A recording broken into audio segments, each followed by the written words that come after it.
Thank you, Representative Freeman. Roll call. Recording Secretary Alicia Strobel. Speaker Randall Hicks. Present. Mary Crawford. Present. Joyce Deere. Present. Patrick Freeman. Joseph Hicks. Here. Robert Huft. Present. James Jennings. Here. Adam Jones. Here. William Lowe. Here. Anna Marshall.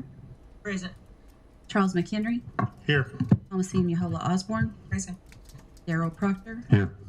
Mark Randolph. Present. Lucian Tiger. Present. Speaker, you have 15 present, 0 absent. 15 present, 0 absent. Constitutes a quorum. All business conducted will be official. Order of business. TR 21-119. A tribal resolution of the Muskogee Creek Nation authorizing the principal chief to execute a United States Department of Agricultural, Food and Safety and Inspection Service application for federal inspection for the Muskogee Creek Nation meat processing facility. Sponsors Robert Huff. Adopt. Representative Huff made a motion to adopt TR 21-119, seconded by Representative Tiger. Discussion.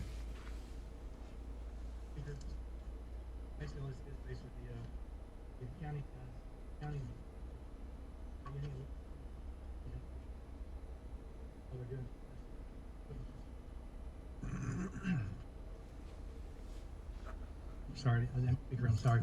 I was saying that the under the comptroller's department, they have anything under $5,000 has to be considered supplies rather than equipment. So all they're doing is moving money from equipment to supplies. Mr. You might be speaking a different. What are you talking about? This is the food and food and safety. I apologize. Mr. Trent, or that's okay.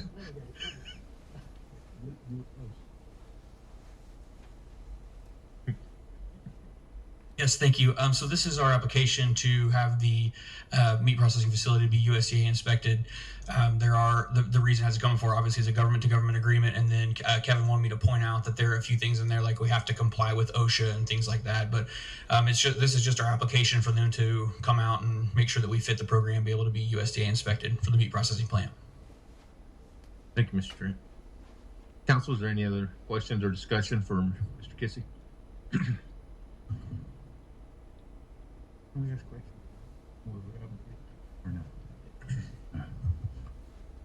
I have a question. Yes, sir. I'm just wondering where we at on that, when it's opening, and how far along are we?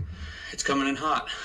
So we're hoping that the building punch will be September 16th, right after that Labor Day holiday, and then give us a couple weeks to kind of get staff in there and get training. We're looking at hopefully opening up the retail space like mid-October, October 18th. I think that's a Monday is kind of what we're looking at. That'll give us a few weeks to get our staff trained and then get the retail product built up for when we open that retail store, because we would anticipate there'd be a huge surge of people. So got a manager hired. We've got the hiring event coming up soon to get our butchers and stuff hired and the retail space staffed. And then we'll start to set equipment. They're putting the smokers in now. The floor is getting the final coating on it in most of the facility.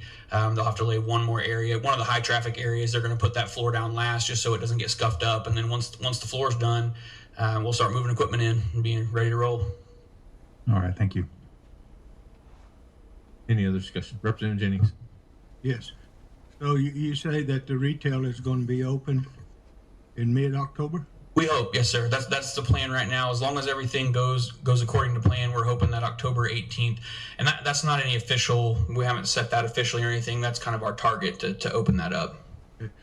So how long are you going to allow this beef to hang if you're going to have it? So on the custom orders, it's typically industry standard to do about 12 days, and we'll probably do that as well with our own product. We did put in a dry aging room in the facility as well. So one of the reasons that we did that was so we don't have to hang the entire carcass.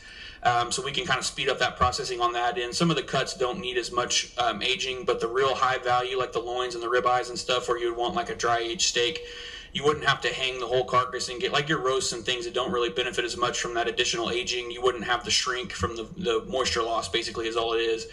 You can get that product out there a lot faster, but we'll have the capability to age like ribs and loins and things that are real high value, as long as the customer would want them. So, for example, if we started working with the casino down the line and they say we want 40-day dry aged steaks, we would be able to go ahead and fabricate the rest of that carcass and get it out to the retail space and then hang their ribs for the 40 days that they would want. Well, my concern is I don't think we need to be cutting corners and speeding it up, you know, if we're going to sell a premium product. Absolutely. And so that's why I asked the question. Yes, sir. Yeah, we definitely won't cut corners. And typically the way plants like this work, they'll hang the beef carcasses for about 12 days, 14 days. And then if a customer wants to age longer, they typically would just charge them like a day fee, a daily fee, like $1. It's like $1.30 typically to hang for extra days. There's a lot of data out there that you really don't get any more benefit hanging the whole carcass past that 12-day mark. It's really getting through the rigor mortis and allowing kind of the things to start breaking down and tenderize a little bit. A lot of the large packing plants, they actually will induce rigor mortis with electricity, and so that's why they don't hang their carcasses for long at all. You're basically 36 hours from the time that it comes onto the floor to the time it's boxed. But they have a lot of electrical equipment and things that kind of induce rigor mortis, whereas plants our size will let them hang those 12 days to let that kind of set, let that meat really reach that high quality, and then we would take that out and fab it at that point. Thanks, sir. Any other discussion? Representative. Is the lagoon area in the back of the facility, is that completed? I don't believe it's completed, so they laid the fast cast bridge yesterday. I know that they're still we have to do the pump that kind of pulls the water to when we get to the point where we're having to irrigate. So I know they have a little bit of the plumbing left to do, and they have to put some of the grass and stuff like around the banks and things, keep erosion from coming, but it's certainly on target. The house that's next to the facility in the back, does that belong to the facility, or is that private property? Just to the south of the building? Just to the south. So so I don't believe that's us, and I don't know if you're talking. So the community center's building would be to the west, but everything to the south, that doesn't belong to us. No. Oh, it's a private property. I believe so. Thank you. You're welcome. Any other discussion? Representative Randolph. Thank you, Speaker. What about the city of Winchester? What's the status with them? We haven't heard anything from them in a while. I couldn't really comment. The Attorney General's office may have heard from them, but I haven't specifically heard anything in quite some time. I will just say, we worked really closely with the EPA, which I think was one of their main concerns, and so there were some jurisdictional issues there. I don't know how much we want to go into, but there were some jurisdictional issues there. I think misunderstanding on their side of the attorneys of which authority had jurisdiction over us. But we've been in constant contact with the EPA, and we're permitted and getting all the permits necessary. So we should be good there. But as far as the legal side, I haven't heard anything else from them since they've been in the news. Very good. Thank you. Thank you, Speaker. Thank you, Representative Randolph. Any other discussion? Hearing none, roll call vote, please. Robert Huff, Yes. James Jennings, Adam Jones, Yes. William Lowe, Yes. Anna Marshall, Yes. Charles McHenry, Yes. Thomasine Uhola Osborne, Yes. Daryl Proctor, Yes. Mark Randolph, Yes. Lucian Tiger, Yes. Mary Crawford, Yes. Joyce Deere, Yes. Patrick Freeman Jr., Yes. Joseph Hicks. Yes. Speaker, you have 14 in favor, 0 against. 14 in favor, 0 against. That motion passes. TR 21-121. A tribal resolution of the Muskogee Creek Nation confirming the nomination of Andrea James to serve on the Muskogee Creek Nation Election Board. Sponsors Thomasine Uhola Osborne. Speaker, motion to adopt. Representative Uhola Osborne made a motion to adopt TR 21-121. Do I have a second? Second. Second by Representative Hicks. Discussion. Speaker, we have Ms. Tiger from the election board here. Ms. Tiger, will you come down to the podium, ma'am?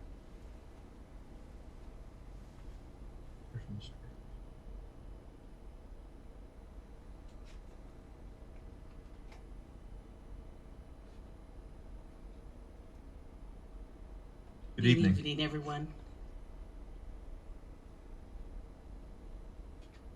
The reason why I'm requesting that we could have an extra board member on our board is that right now we're at a kind of a standstill. We have 3 board members right now that are active, so that's why we feel like that it's going to hinder a quorum or anything that we have to go through. So that's the reason why we were asking if this board member could be confirmed. So if she's going to be a board member, you know, and so we appreciate it. We feel like, you know, it's kind of a situation where we know that if she's in the primary or at the general, that we'll have enough for a quorum or anything that arises during the election. So we just feel like that, you know, if we can have that, we would appreciate it. Okay. Any questions? All right. Thank you, Ms. Tiger. Council, do you have any questions for Ms. Tiger? Representative Jennings. Where's Miss James? We didn't. I got the message at the very last, and I just saw the text. I was on my way to a ball game, so we didn't. I don't know if Nelson contacted her yet. Or what. Thank you.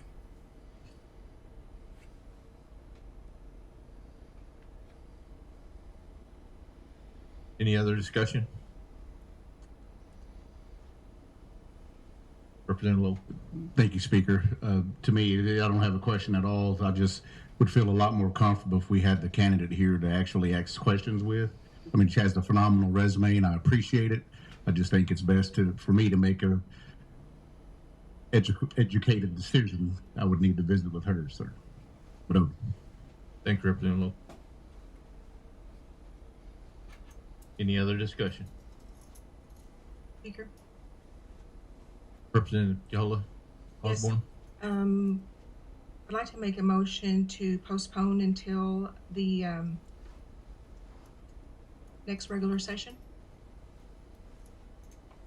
so that we could have Ms. James here.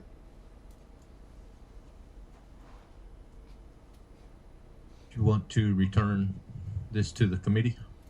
Yes, that'll be fine. So your motion is to return to the committee.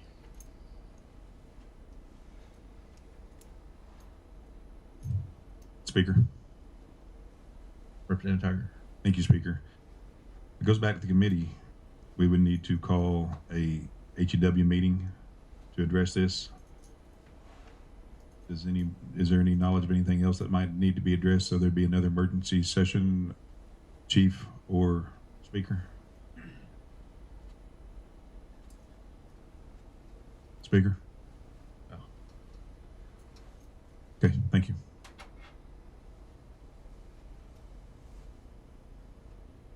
So the motion on the floor is to return to committee. Brent, do I have to take? Ms. Tiger, hang on, Representative Randolph. oh, I'm sorry. The motion on the floor is to return to committee. Do I have a second? Second by Representative Hupp. You have the floor, Representative Randolph. My apologies. Ms. Tiger, is there a time sensitivity to this? I'm sorry. Is there a time sensitivity to this? Well, I don't think so, except that, you know, we just actually wanted her to be with the primary at the time when it should have started. But if it's not possible, then we still would like to have a board member, you know, just to make sure that we're able to have anything that arises. We have a quorum. As it stands right now, it's just 3 of us that are really active, and we just feel like that either one of us could get sick or something like that, and I just feel more comfortable with a full board. And I'm sorry that we didn't contact Ms. James. Thank you, Ms. Tiger. Thank you, Speaker. Thank you, Representative Randolph. Any other discussion? Speaker. Representative Tiger. Thank you, Speaker. Representative Yola Osborne, this motion passes. Take it back to committee. I will poll the HEW committee for a meeting prior to planning. Thank you. Thank you, Ms. Tiger. Thank you, Speaker. Thank you. Thank you, Representative Tiger. Any other discussion? Hearing none, roll call vote on return to committee. Thomasina Halla Osborne, Yes. Darrell Proctor, yes. Mark Randolph, Yes. Lucian Tiger, Yes. Mary Crawford, Yes. Joyce Steer, Yes. Patrick Freeman, Yes. Joseph Hicks, Yes. Robert Huft, Yes. James Jennings, Adam Jones, Yes. William Lowe, Yes. Anna Marshall, Yes. Charles McHenry. Yes. Speaker, you have 14 in favor, 0 against. 14 in favor, 0 against to return TR 21-121 back to the committee.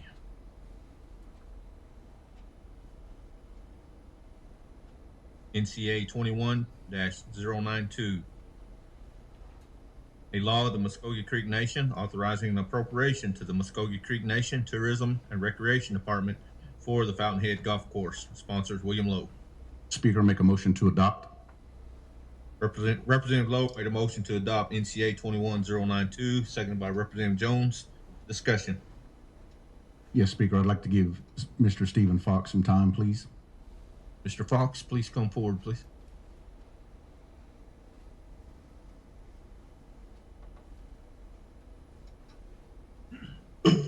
These funds are going to be used to replace a tractor at the golf course. The original tractor that was there, I believe, was purchased in 2008 when you guys first took over down there. It was a pretty small tractor that's been used and abused, to say the least. I took it to Stuart Martin to get a quote to repair it. It was $9,200 to repair the tractor they're willing to give us, I think, $5,000 on a trade-in for. So, I mean, it was almost double the value of the tractor just to fix it. And so at that point, I just had them quote me a new tractor. They quoted us a new tractor, giving us $5,000 trade on that, which would cost us $27,300 for the new tractor. But it's a big enough tractor that we can use it to load sand. We can use it to pull our spreader, our sprayers if we need to.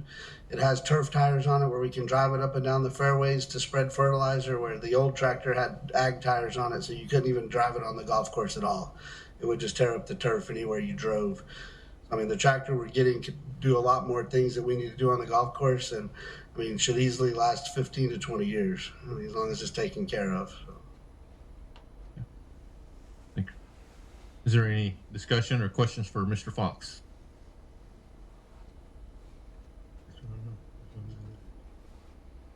Representative Jennings. Thank you. So, Mr. Fox, I see you get a good value on your trade-in, but you only have one quote. Yeah, I went with Stuart Martin basically just because of all the equipment that we've bought from them through the nation in the past. I mean, the other places that I would have gone through, I could have went through my Toro distributor. They call Kubota and get a quote also. The only other place was John Deere, which I had a tractor quoted from them when we did our original equipment lease, and it was $34,000 and change. I mean, which I can send that quote in from them previously, but I mean, the other two tractors that we had quoted previously on our equipment lease were much more expensive than Stuart Martin's given us. I understand that, but it still requires 3 quotes. Yeah, I can send those others in. This is probably the best quote, but oh, it is, yes. So, sir. But you're still required to have 3. Thank you, Speaker. Thank you, Representative Jennings. Speaker. Representative Tiger. Thank you, Speaker. Do you by chance have these quotes in your emails with you by chance? I may have. I can check real fast. Could you please? Yes. Thank you.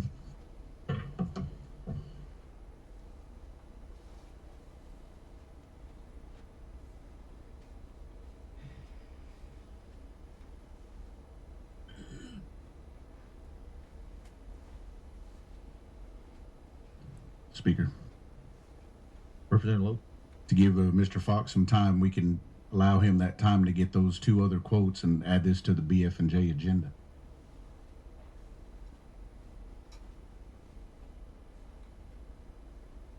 Do that. Yeah. Yeah. Mm-hmm. You gonna make that a motion? Yeah, I'll make a motion. We would just send it back to committee. Would that be it? BF&J committee? That way it'll give him some time to find those quotes. Yeah, the quote I had for professional turf for a Kubota tractor, which was a little smaller tractor than this one we're actually getting, was $32,039.23.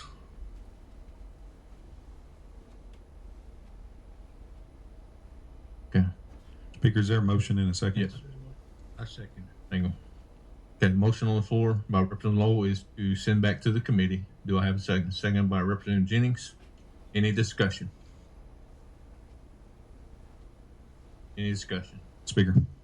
Representative Tiger. Thank you. Just real quick before we vote on this, So we're clear. The quotes need to be for the same type of equipment also, please.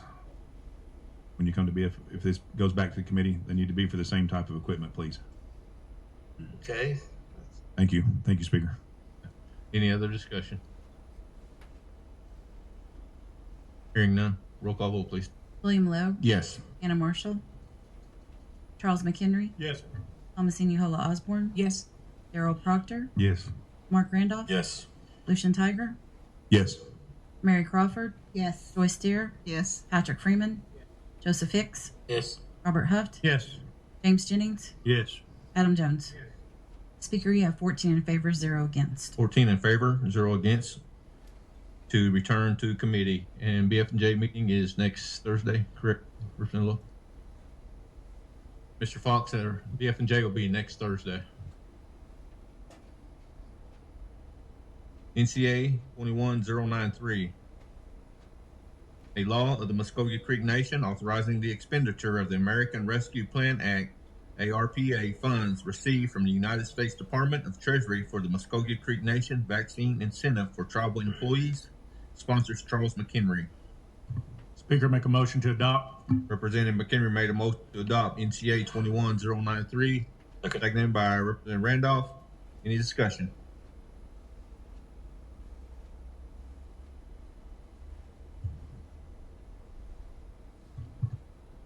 Ask if the chief make comment, please.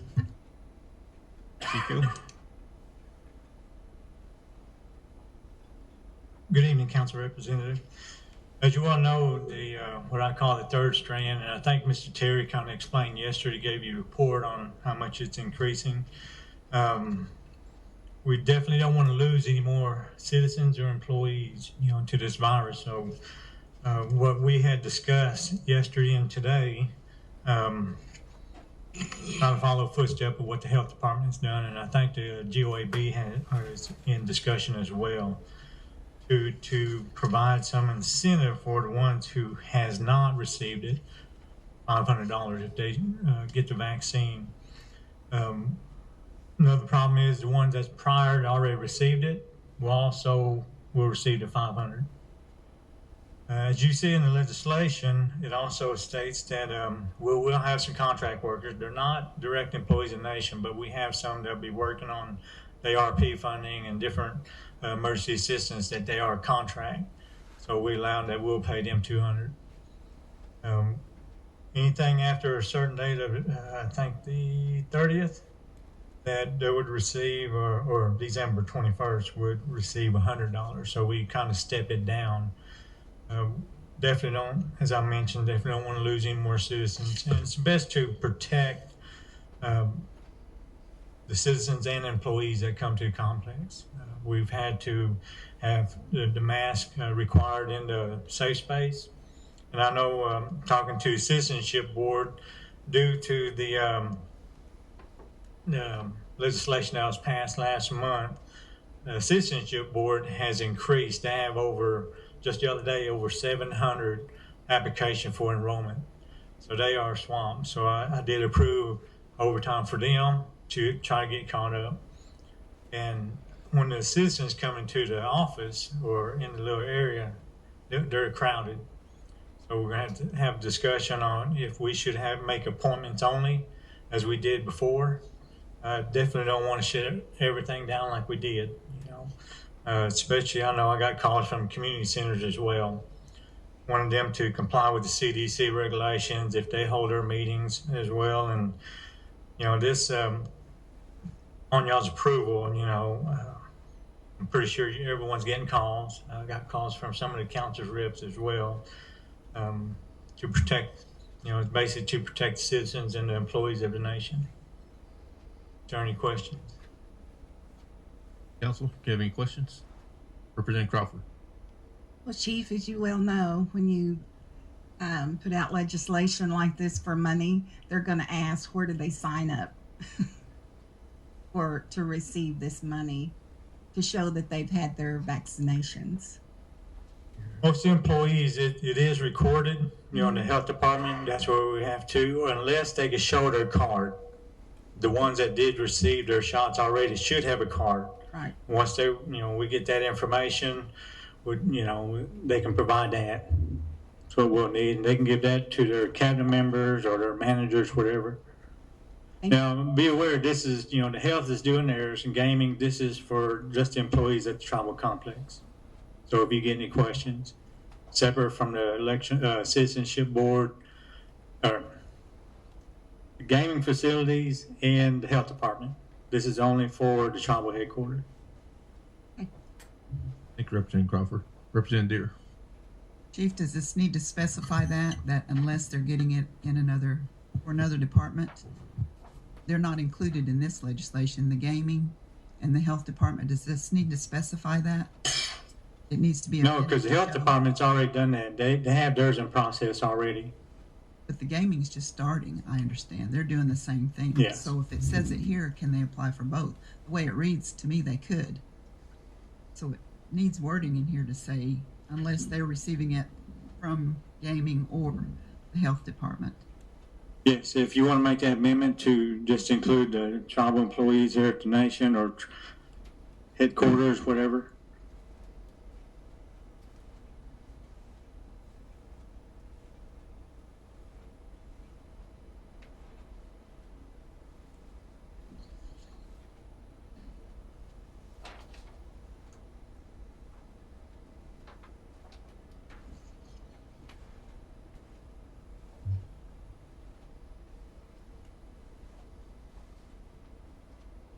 Representative Deere, what was your recommendation? Well, I was trying to figure out where to put it. Where it says the nation is wanting to provide for up to 1,200 Representative tribal. Deere, can you speak into your microphone? They can't hear you over here. The nation is wanting to provide for up to 1,200 tribal employees a one-time incentive in the amount of $500 to each employee that has been vaccinated in order to. And maybe at the end put unless, well, how many total employees do we have? With the approximately about 1,200. Now, we did figure that job fair that we're having next week, there may be some that may get employed. So we put an average of just about 1,200. I think there's a spreadsheet on the back. So 1,200 employees includes gaming and health? No, this is just employees here at the nation. Okay. You can put maybe with the exception of gaming employees or health, I don't know, or just whatever you think. I would add that kind of wording at the end, with the exception of gaming and health employees, since they're doing their own.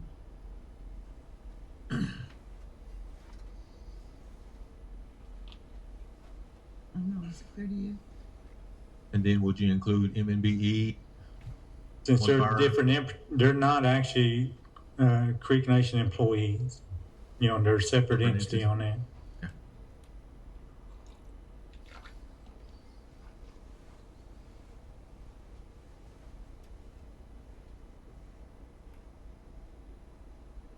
So Representative Deere, which line? Line 21, after and our citizens, with the exception of gaming and health employees. That way it's clear it's just for tribal employees here.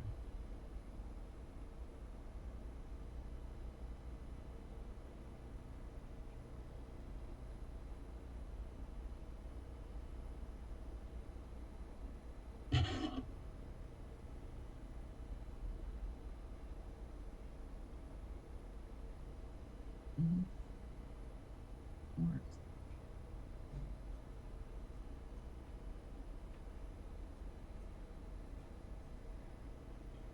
Okay, so your motion on the floor is to Amend it to amend line 21 and add with the exception of gaming and health employees. health employees. Yes. Speaker.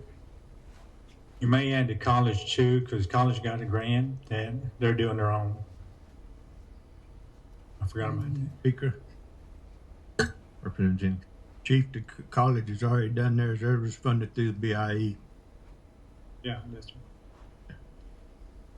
Okay, the motion on the floor with Representative Deere is with the exception of gaming and health employees. Do I have a second? Speaker, Hang on, Chief. Do I have a second for that amendment? Speaker, could you repeat that motion, please? The motion from Representative Deere is to amend line 21 after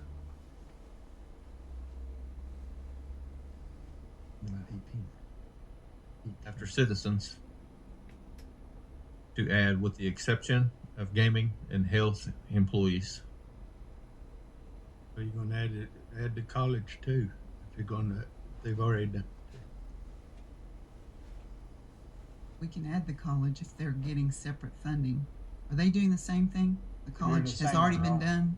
Yes, they're doing the same on their own. Just so You have it's to add clear. Hang on. The motion on the floor is with the exception of gaming and health employees. That's the motion. Do I have a second?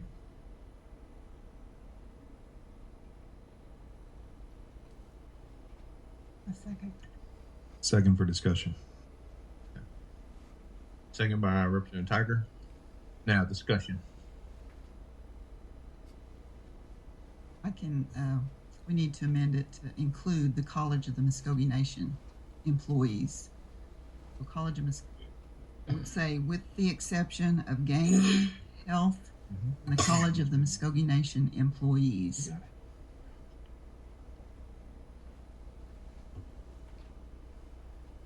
Speaker, Attorney General. Go ahead, Mr. Wiley. Speaker, yeah, this is Roger Wiley. I just want to recommend that whatever language you add with the findings you add in section 2 at the end of purpose, that's really where the meat of the law is, under purpose and authorization. So I recommend if you put it in the findings to make it effective, it needs to be under purpose as well. Thank you.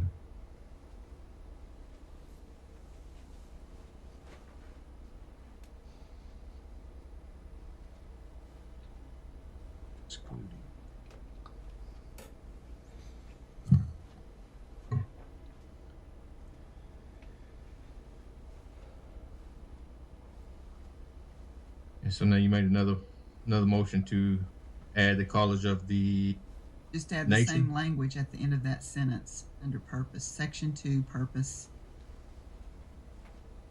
For the Muskogee Creek Nation vaccine incentive for tribal employees, with the exception of gaming, health, and the College of Muskogee Nation. And then the recommendation from Mr. Wiley. You want to amend that as well? Yes. Okay. Yes. Okay. So the motion on the floor is to amend line 21 at the end of the sentence, add with the exception of gaming, health, and College of the Nation employees. Then also section 2 under purpose, add that same language after the add the same language after the employees at the end of the sentence. I don't think you need So that's her amendment. Do I have a second? Second for discussion again, please. Representative Tiger, second it for discussion. Now we have discussion again. Thank you, Speaker. Representative Deere, Yes, sir. would it be better so it's consistent throughout to put it on line 18 after tribal employees? There you have the same on section 2, line 3. You added the language after tribal employees.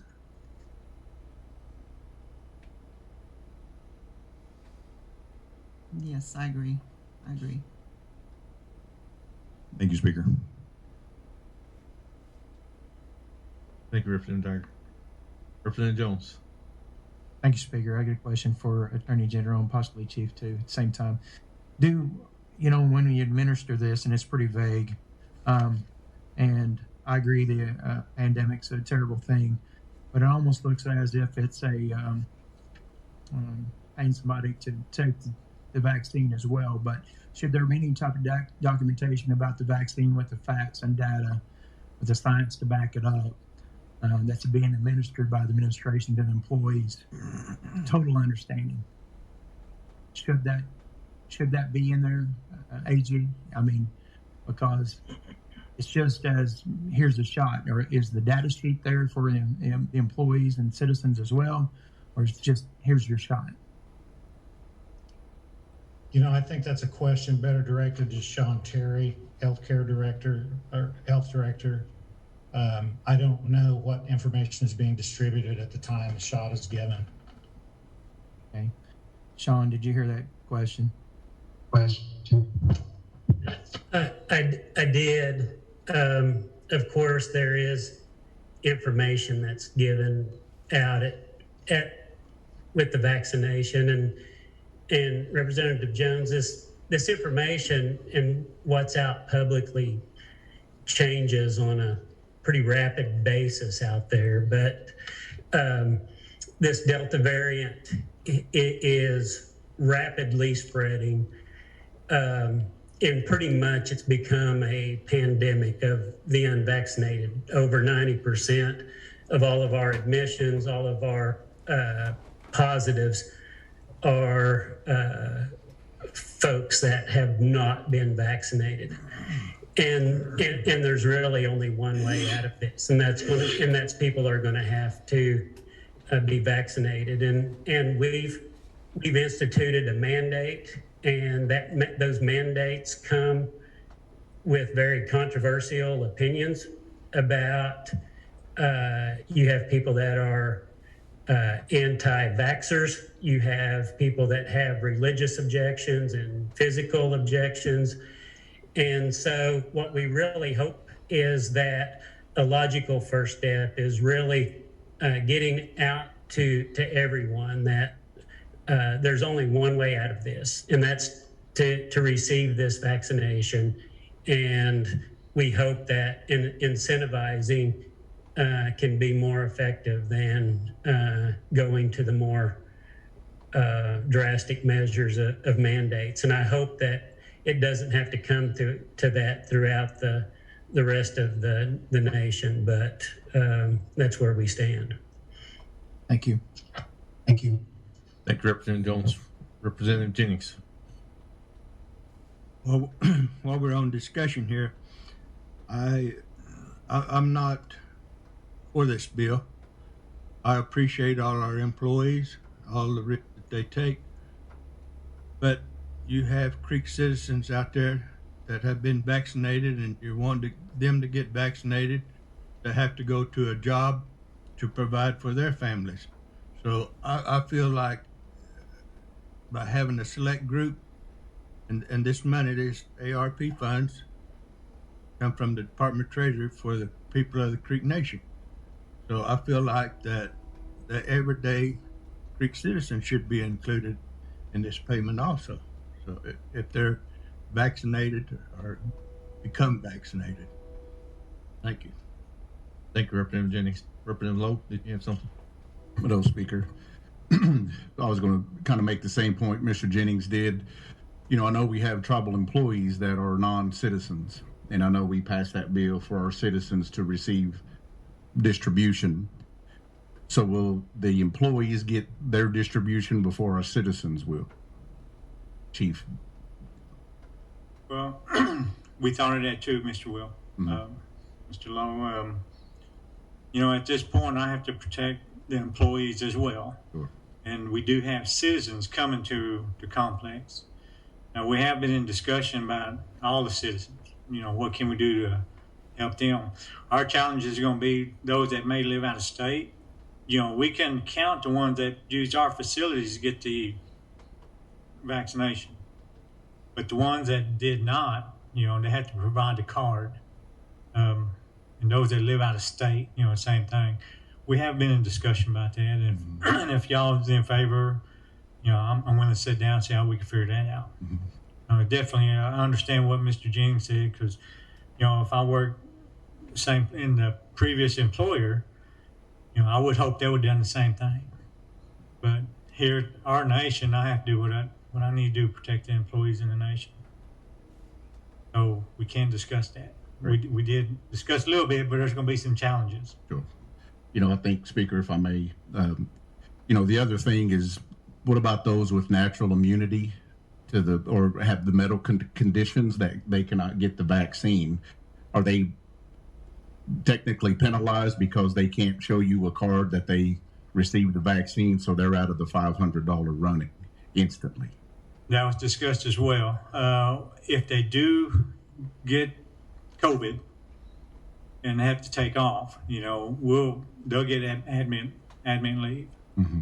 They'll get paid that. As it is now, the ones that do not, if they get, we're putting that out there for everyone. All the employees get the vaccine, but those that are not wanting to, if they do get the COVID and sick, they have to use their annual. Mm-hmm. But those are with the medical, like you said, they happen to get it, they have to stay home, they will get admin leave. Yes, sir. But their doctors may say, hey, with their condition, they ask them not to take the shots. Mm-hmm. That's kind of be up to them. Yes, sir. I think, Speaker, I appreciate this. Initially when I read this, I thought it was a great opportunity to get our tribal employees vaccinated, but in stepping back and looking at it, I would really like to get our citizens funded before, get their $2,000 distribution before we implemented this program. And I know this pandemic doesn't wait on anyone. I do understand it, and I do appreciate our employees as well. I just think, if we pass this bill, our citizens are out there without jobs waiting on this distribution. So I just want it to be as fair as possible, since Mr. Jennings did make the point of the ARP funding being for our entire citizens. Madam Speaker. Thank you, Representative Lowe. Representative Randolph. I was thinking about the employees. They're the ones that provide the service. And if they was to get a lot of people, if it broke out here, they wouldn't be able to provide the service to the citizens to get them their checks. I think we have to look at that also. We got to keep the employees well so they can provide services to the citizens. Citizens won't be able to get their distribution without the employees. Thank you. Thank you, Representative Randolph. Okay, the motion on the floor was Representative Deere amendments. Any other discussion on the amendments? Speaker. Representative Deere. Did you make the motion to move it to 18? Oh, yes, I make a motion to move it from line 21 to line 18. That amendment. Second motion on the floor is to remove from line 21, add it to line 18, correct? After tribal employees, yeah. Yes. And what we're adding is with the exception of college, or with the exception of gaming, health, and college of the Muskogee Nation employees. Yeah. So that was the motion. Do I have a second? Seconded by Representative Tiger. Discussion on that motion only, please. Question. Representative Jones. I do have a question for Chief as well. Is how many people do you have a percentage of vaccination employees that have been vaccinated? Representative Jones. Chief, you can answer that later. Let's get this motion, and then after that, we'll get the discussion out.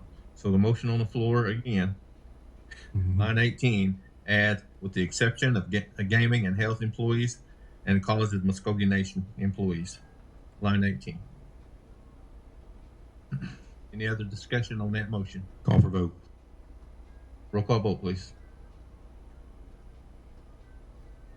Joyce Deere. Patrick Freeman. Yes. Joseph Hicks. Yes. Robert Huft. Yes. James Jennings. No. Adam Jones. No. William Lowe. Yes. Anna Marshall. Yes. Charles McHenry. Yes. Thomasine Uhola Osborne. Yes. Daryl Proctor. Yes. Mark Randolph. Yes. Lucian Tiger. Yes. Mary Crawford. Yes. Speaker, we have 12 in favor, 2 against. 12 in favor, 2 against for the amendments. Now back to the main motion. The motion is to adopt the NCA 21093 as amended. Speaker. Thank you, Speaker. Secretary Terry.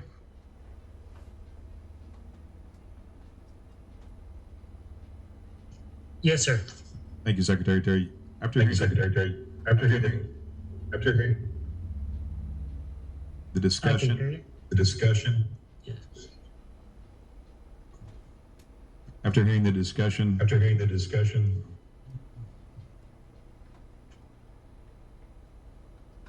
Secretary Terry, how difficult will it be to find out how many citizens have actually been vaccinated through our clinics and hospital?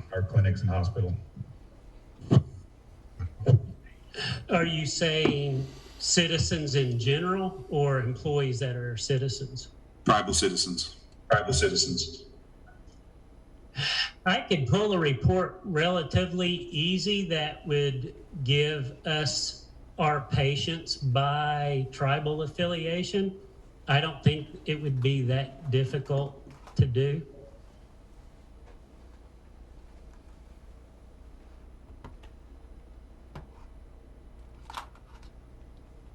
Would you have any type of guesstimation, Secretary Terry, at this point of how many of our tribal citizens have been vaccinated through our facilities?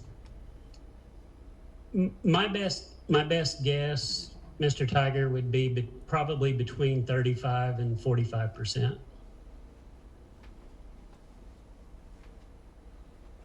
Thank you, Secretary. You feel? Secretary Terry, can you mute your device, please? I'm sorry? Can you mute your device, please? Oh, yes. Thank you. Chief Hill, now we're back to normal here. So with that being said, I would like to ask Mr. Terry, but I'll ask you this. So what kind of time frame do you think we get to where, like was the discussion earlier, to where we could get this same incentive to the citizens that have been vaccinated? Just a guesstimation. I know you can't be concrete, but just like a guesstimation, a couple of weeks, something like that. I think we can gather that information at least in a couple of weeks. Now, AJ had mentioned, let me finish his. I think the employees, correct me if I'm wrong, Mr. Terry, the employees at the tribal nation is, I think, 40% that's been vaccinated. The health is 80%. I know you was asking, I want to tell you online. You had asking, of all the citizens, that's going to be the challenge of, throughout the United States, how many have to provide a vaccine. We'd be really pushing that in a couple of weeks. Trying to get all that information, because we're going to have to reach out to all the citizens out there that have put it on a website or Facebook, whatever. Right. Another thing we was going to add, still in discussion with Tara and Chief of Staff Tracy, maybe put that on our portal when they apply for the 2,000. Check mark if they got it. Take a snapshot and attach it to the website or attach it to the data system, and it'll show up on there. It'll show their vaccine card along with the application for the 2,000. About the only other way. Okay, yes, because I understand it's definitely difficult to come up with that number. So I guess my question is, if this bill passes tonight, can we definitely get a bill as well to cover the citizens? Because like we were saying earlier, and you agreed as well, that this money's for the citizens. Yeah. Okay. Thank you, Chief. Thank you, Speaker. Thank you, Representative Tiger. Representative Jones, did you have any more? I cut you off earlier. No, it's all right. Representative Jennings. Thank you. And Chief, I appreciate that. I would like to see it as soon as possible. Like I say, this is approximately 1,200 people, and you have approximately 93,000 Creek citizens that need to be helped with this also. So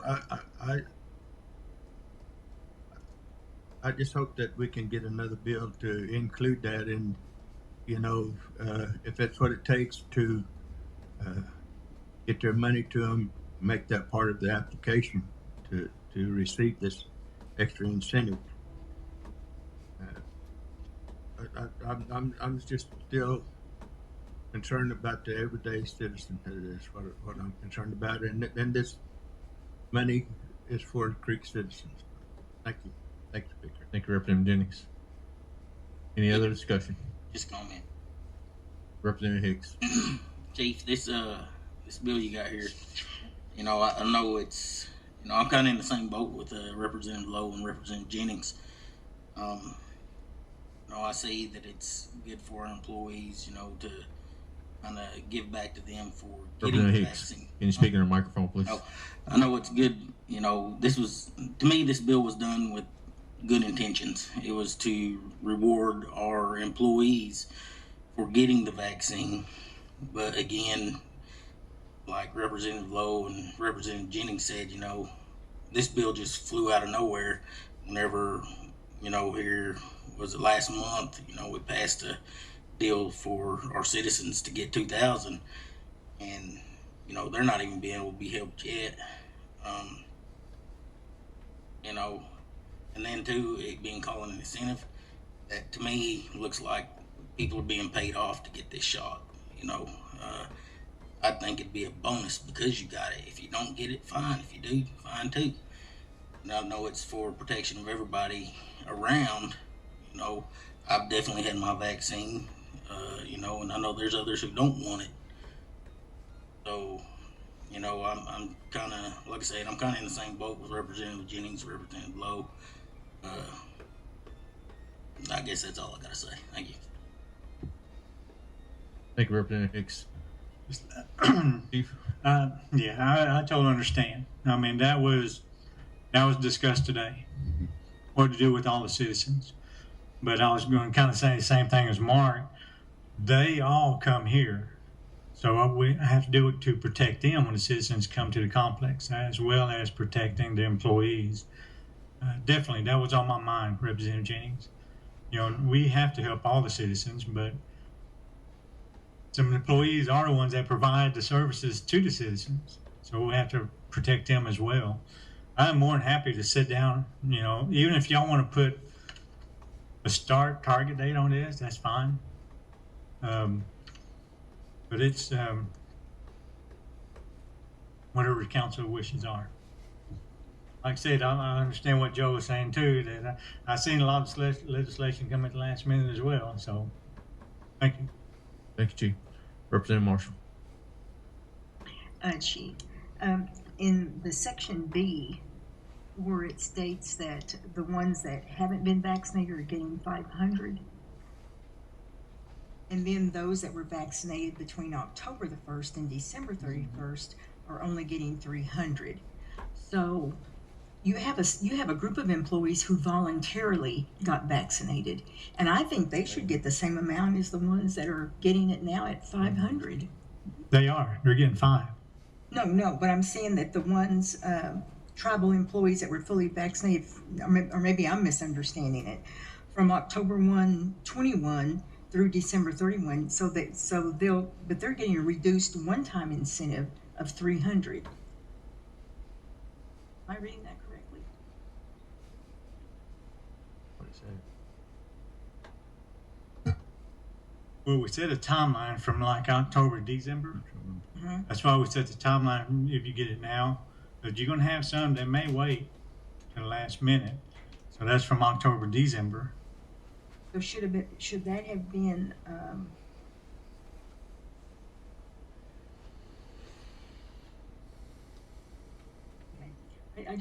to me it just seems like they should both receive 500.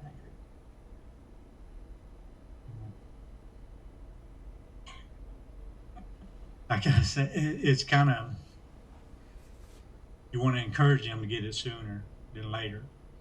So you're going to have some that's going to get it. As Representative Hicks said, you're going to have some that's going to wait, may not get it all. That's your choice. But we're just trying to put a timeline of, you know, some of them is going to wait till October to December. You know, and we're just trying to put it up there if you want to get it now. It's 500. You know, just kind of, I don't want to say push them or rush them, but, you know, But to me, it still seems like it should be 500 flat for whether you get it now or if you get it later. I mean that's just my humble. Yeah, if y'all want to amend that's fine with me. Totally fine with me.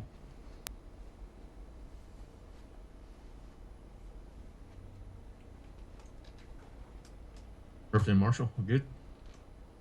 Yeah, I mean, I understand what you're saying, but to me, it seems like it's just, and just equal along, equal.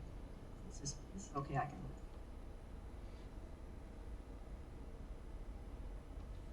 Any other discussion?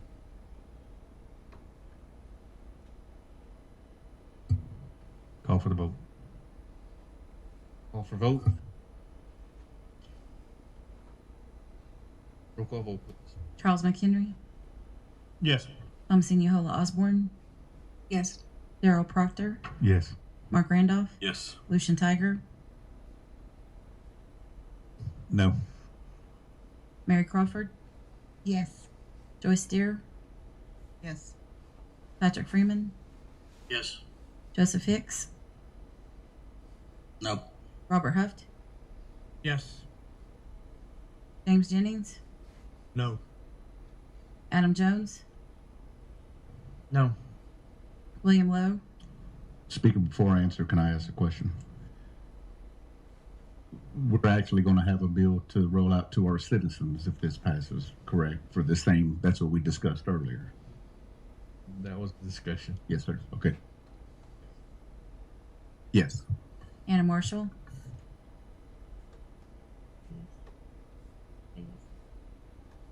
Ms. Marshall, did you say yes? Okay. Speaker, you have 10 in favor, 4 against. 10 in favor, 4 against. That motion passes.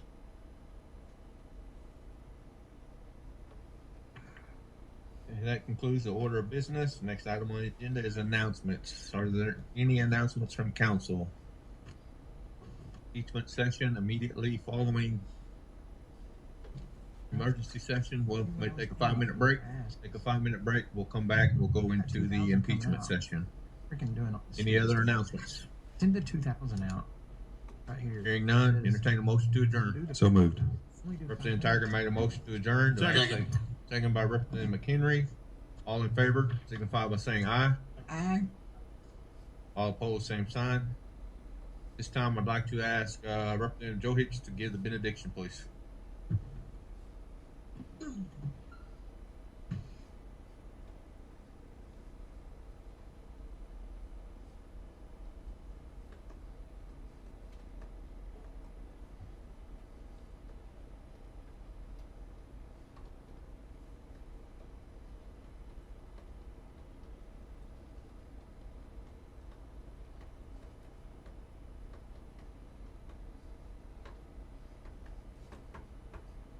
Amen. Meeting adjourned, 7:29.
Hey guys, I just wanted to pop in for a second. We're going to keep refreshing here to see if they're going to live stream the impeachment session. I'm assuming that they will try to, but just so you know, if you want to stay with us, you can. We're going to try to get it back up, but if we can't get this, I don't know for sure if they're going to stream it or not. So, but I'm going to keep trying, so stick with us, and we'll see what happens.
At this time, I call to order Muskogee Creek National Council impeachment session, August 12th, 2021.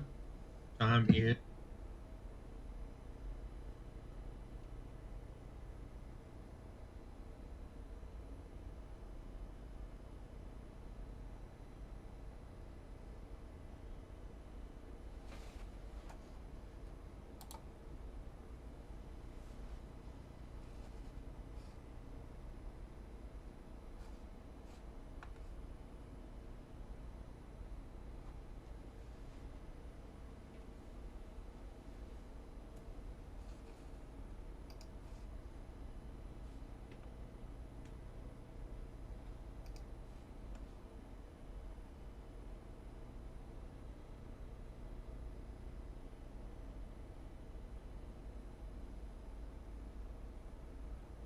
convene an impeachment session.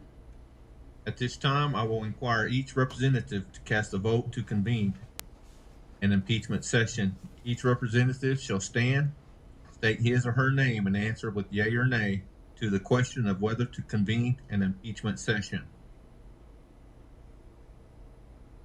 Representative Patrick Freeman Jr., please stand, state your name. Mr. Freeman, do you cast a vote to convene an impeachment session of the National Council? Thank you. Representative Adam Jones III, please stand, state your name. Adam Jones III. Representative Jones, do you cast a vote to convene an impeachment session of the National Council? Yes. Thank you, sir. Representative Joyce Deere, please stand, state your name. Joyce C. Deere. Do you cast a vote to convene an impeachment session of the National Council? Yes. Thank you, ma'am. Representative James Jennings, please stand and state your name. Representative Jennings, do you cast a vote to convene in an impeachment session of the National Council? Thank you, sir. Representative Thompson DeHolt Osborne, please stand and state your name. Do you cast a vote to convene an impeachment session of the National Council? What was your vote? Yes. Thank you. Representative Robert Huff, please stand and state your name. Robert Huff. Do you cast a vote to convene an impeachment session of the National Council? Yes. Thank you, sir. Representative Mark Randolph, please stand and state your name. Mark Randolph. Representative Randolph, do you cast a vote to convene an impeachment session of the National Council? Yes. Thank you, sir. Representative Joe Hicks, please stand and state your name. Joseph Hicks. Do you cast a vote to convene an impeachment session of the National Council? Yes. Thank you, sir. Representative Darrell Proctor, please stand and state your name. Darrell Proctor. Representative Proctor, do you cast the vote to convene an impeachment session of the National Council? Yes. Thank you, sir. Representative Mary Crawford, please stand and state your name. Mary Crawford? Do you cast a vote to convene an impeachment session of the National Council? Yes. Representative, thank you, ma'am. Representative William Lowe, please stand and state your name. William Lowe. Do you cast a vote to convene an impeachment session of the National Council? Yes. Thank you, sir. Representative Anna Marshall, please stand and state your name. Anna Marshall. Ms. Marshall, do you cast a vote to convene an impeachment session of the National Council? Yes. Thank you, ma'am. Representative Lucian Tiger III, please stand and state your name. Lucian Tiger III. Representative Tiger, do you cast a vote to convene an impeachment session of the National Council? Yes. Thank you, sir. Representative Charles McHenry, please stand and state your name. Charles McHenry. Representative McHenry, do you cast a vote to convene an impeachment session of the National Council? Yes. Thank you, sir.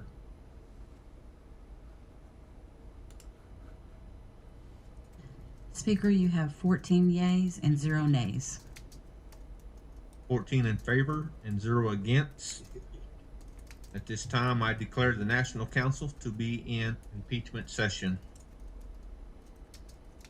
Down to order of business. National Council Directive Approval. I believe everybody was emailed the impeachment directive. want to read something and then we'll go into it. Title 31, subsection 1-301F. The National Council shall initiate impeachment proceedings by majority vote authorizing the National Council directive, which shall state the purpose, probable cause for removal, and other such allegations and facts, which may be probable cause for removal, and authorize a special impeachment committee and the appointment of a special prosecutor. This time I'll entertain motion of the council. Motion to approve. Motion to approve has been made by Representative Jones. Second. Seconded by Representative Hicks. Is there any discussion? Any discussion? Hearing none. Roll call vote, please. Adam Jones, Yes. William Lowe, Yes. Anna Marshall, Charles McHenry, Yes.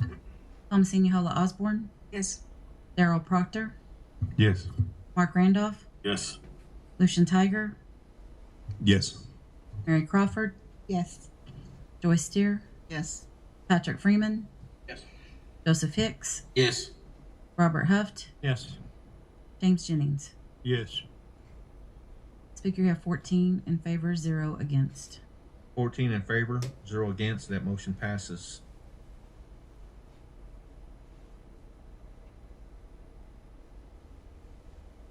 Special Impeachment Committee selection. Title 31, subsection 1-103A.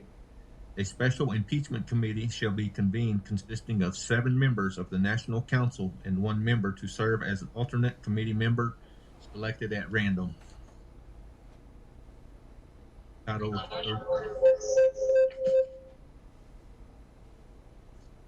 31, subsection 1-103C.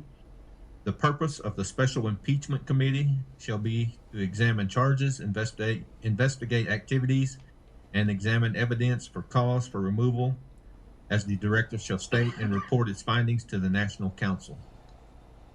At this time, I'd like to have April Lindsay and Richard Anderson to come forward. We have the National Council's, all National Council members' names in this bowl, and they will draw 7 names, which will be the committee, and then 1 alternate member.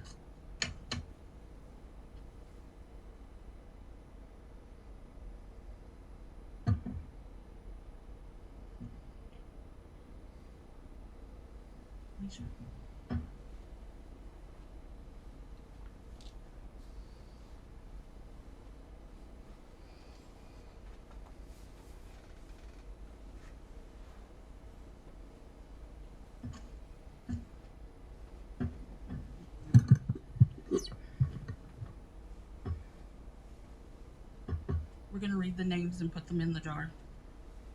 Darrell Proctor,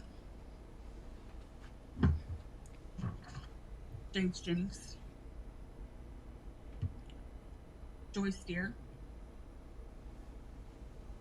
Mary Crawford, Randall Hicks, Robert Huft, William Lowe, Joseph Hicks, Charles McHenry, Mark Randolph, Patrick Freeman, Anna Marshall, Thomasine Yohola Osborne, Adam Jones, and Lucian Tiger. Writing them down, boy. Richard's going to draw the names and I'll read them out loud and show them on the camera.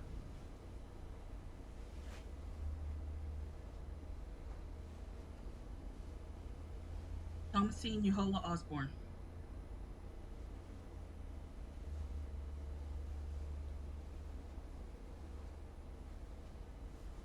James Jennings,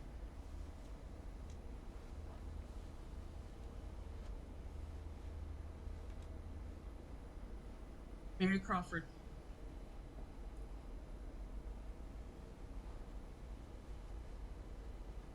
Darrell Proctor,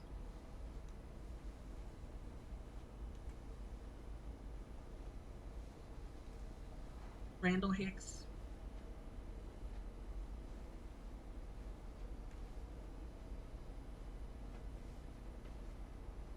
Joyce Deere,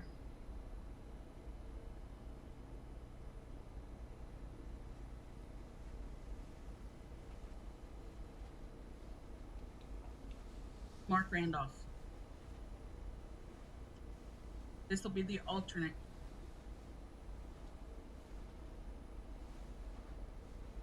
Robert Huff.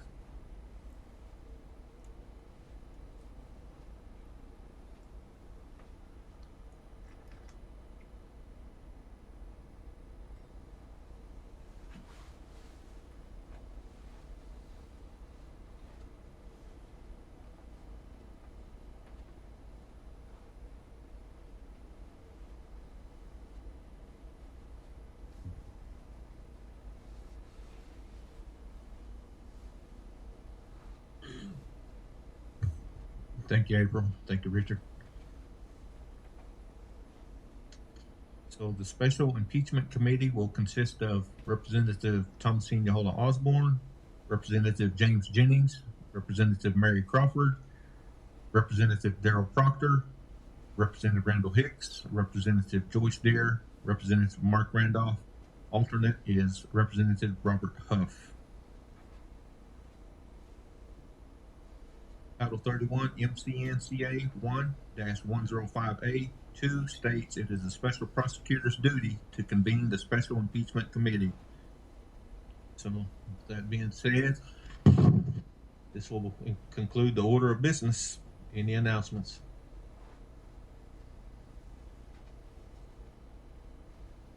Any announcements? Hearing none, entertain a motion to adjourn. Sorry. Just a second. Mr. Davis, did you have anything to say, or you want to add? No. I'm just. I know this weighs heavy on all your hearts and minds, and so as we approach this, we'll do it with the best intentions in mind, understanding the process and what's at stake here. One thing I did want to, and I'll reach out to Alicia to get the names and information, because I'll have to get the evidence and documents, but we'll set up a secure system to do that that's encrypted. I can do that through my law firm before I can get the information to start looking at it to assist the committee in this investigation. Okay. Thank you, Mr. Davis. Representative Jennings. So we have a court tomorrow? No? Mr. Davis. I didn't hear that. I'm sorry. The question was about the court tomorrow. Is that still ongoing? My understanding is when we had the in-chambers meeting with Judge Leeds, she was going to attempt to issue a decision by tomorrow. I don't think there's a hearing set for anything tomorrow. It's she's going to issue a decision on the briefs. Okay. All right. Thank you. Thank you, sir. Yeah. Any more announcements? Hearing none, Representative McHenry made a motion to adjourn. Do I have a second? Second. Second by Representative Jennings. All in favor signify by saying aye. Aye. All opposed, same sign. This time, I'd like to ask Representative Thomasine Yahola Osborne to give the benediction, please.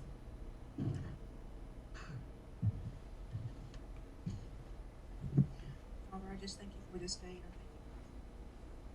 Father, I just pray guidance and direction for all, also for those who are fighting the COVID-19 again. Father, I just pray protection. Father, it's a sad day that we're living in. I'm just praying that everyone is praying. Father, that you take troubles home. Amen. Thank you, Representative Yahola Osborne. Meeting adjourned, 7:54.